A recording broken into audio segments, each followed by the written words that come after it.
ese lugar de privilegio ante la mirada del otro.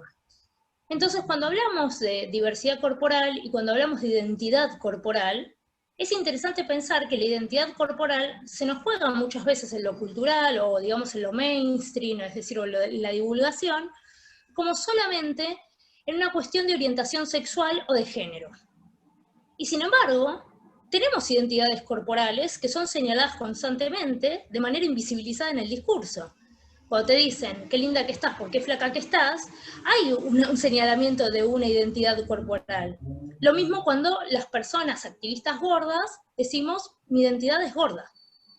O sea, yo soy una mujer socializada como gorda, pero antes de ser mujer fui socializada como gorda. Eso implica que mi acceso o que mi privilegio a acceder a determinados lugares se vio coartado por una cultura que señalaba constante mi cuerpo como un cuerpo que podía ser desechado, pero al mismo tiempo un cuerpo que era funcional a esa cultura para ser señalado, para ser corregido. Entonces, cuando vemos estos cambios, digamos, en las circulaciones, también hay otras preguntas que nos podemos hacer, ¿no? Es, bueno, ¿qué pasa? Estamos hablando de la moda y es cuando hablamos de algo se puso de moda, ¿no? Cuando pensamos en un activismo que se pone de moda un eslogan. Para mí siempre es complejo, porque ahí hay una trampita de nuestro sistema de consumo y es que aquello que era resistencial se vuelve un nicho de mercado para consumir y de repente todos tenemos remeras que dice aguante ser gordo.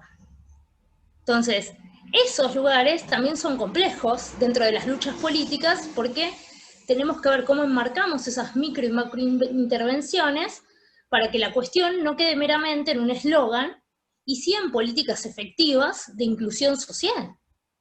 Porque no estamos hablando de la gordura es un problema en el sentido de un problema, o sea, primero que yo no lo considero un problema en el sentido de una patología, o sea, yo lo trabajo como factor de riesgo, pero la gordura parece como un problema que es un problema altamente clasista, porque los protocolos de actuación en barrios vulnerables, o esta cosa, el señalamiento del pobre como el mal comido, el que no tiene acceso a determinados alimentos, es algo que circula.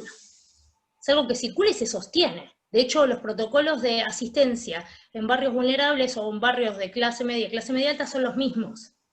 Hay una especie de responsabilidad social totalmente individualista que tiene que ver con la voluntad, ¿no? O sea, el que tiene voluntad baja de peso y se vuelve un ciudadano funcional, ¿no?, a estas prácticas de la magnitud.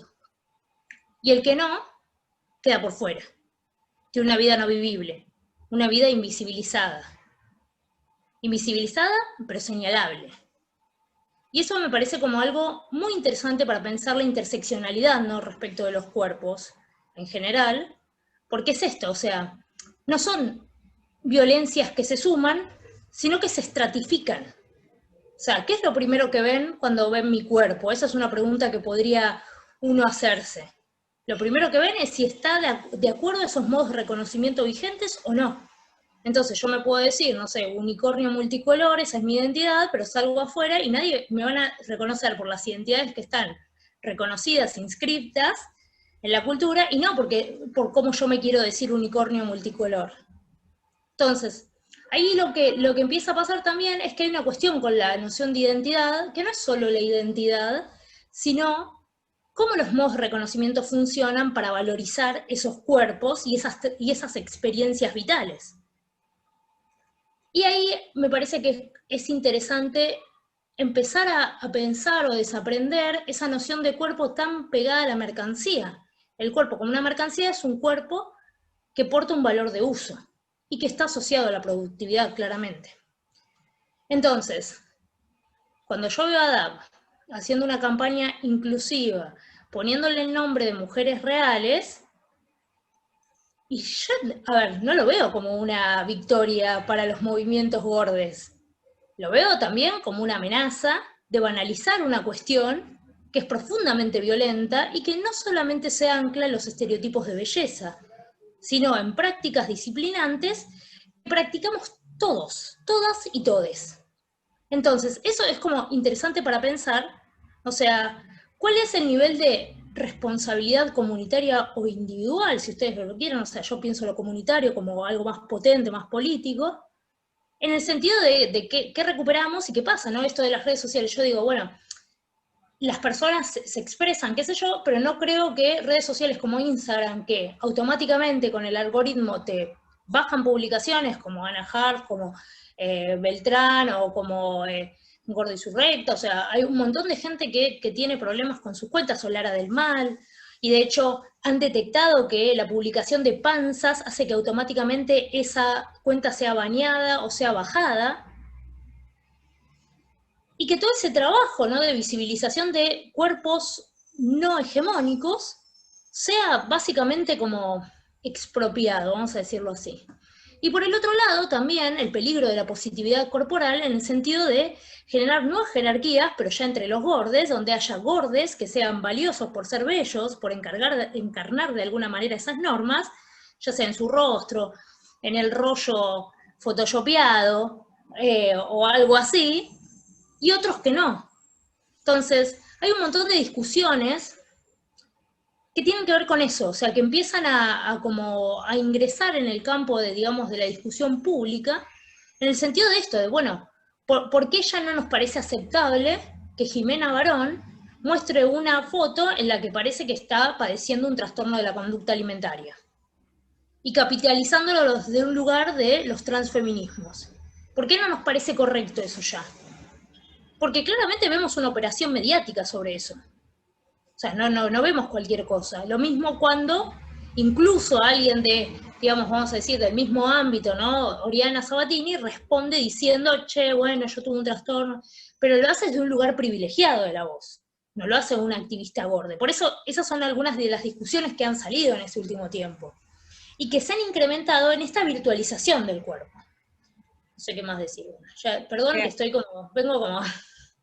Me parece muy interesante esto que decís, lo último que dijiste en cuanto al concepto de hegemonía y también como, bueno, qué es el cuerpo hegemónico, ¿no? Como un poco contextualizarlo, como en su momento la hegemonía ligada al cuerpo de Jimena Barón por ser un cuerpo delgado y tener una connotación de un montón de sentidos que se configuran en ese cuerpo que pasa a ser el cuerpo hegemónico. Entonces, en base a todo lo que venís diciendo, como la necesidad de aparición de estos cuerpos gordos, que necesariamente o inevitablemente, mejor dicho, se tornan como al mercado, ¿no? Como también hoy por hoy, si depende claramente el consumo que cada uno de quienes están aquí tengan, por ejemplo, una red social como Instagram, vendría a ser como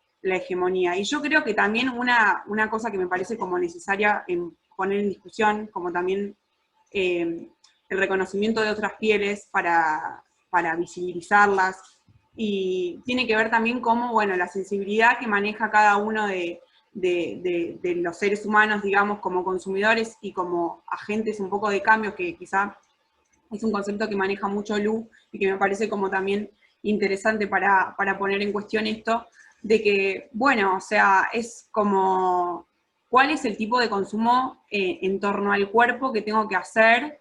Y que también que tiene que ver con un cambio temporal.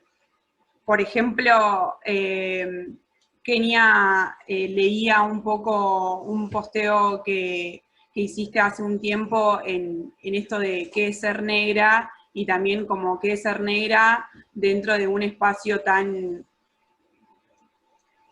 amplio como es el del modelaje y la publicidad, y que además de eso es un trabajo que se torna necesariamente en este contexto dentro de la virtualidad y dentro de una red social como lo es Instagram, que tiene todas estas connotaciones que bien las exponía a luz de los algoritmos, de los hashtags y también la visibilidad que se le da a ese trabajo.